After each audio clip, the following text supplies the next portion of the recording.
Brittney Griner unveiling a mural of American detainees held abroad.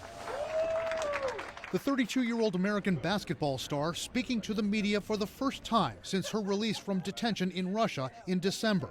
Griner got emotional when asked how she found the resilience to finally speak out. You know, I'm no stranger to hard times, so.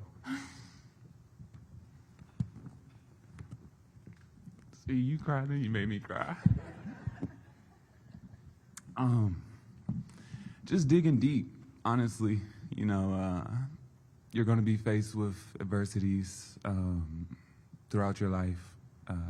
This was a pretty big one, but I just kind of relied on my hard work, getting through it.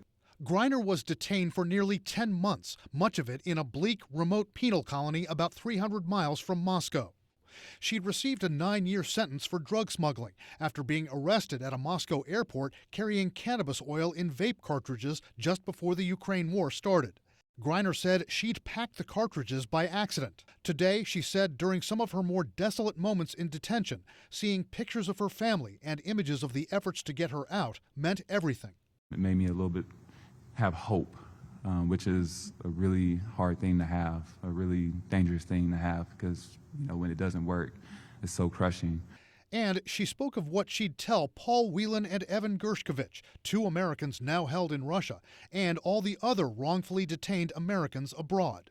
Stay strong, keep fighting, don't give up, just keep waking up, find a little routine, and stick to that routine and as best you can. I know that's what helped me. Asked if she felt guilt for her release after a shorter time in detention than Whelan and some others, Griner said if she could have gotten them out herself, she would have.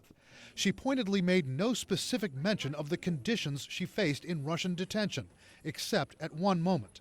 No one should be in those conditions. Like, hands down, no one should be in any of the conditions that I went through or they're going through. Jason Rezaian, the Washington Post writer who was held in Iran for nearly a year and a half, told us about what Griner may be going through emotionally right now. You know, once you've been isolated and confined and have had choice taken from you for that long, you know, it's not really natural to just kind of come back to freedom. And then couple that with sort of not being able to understand, hey, why am I not happier about this?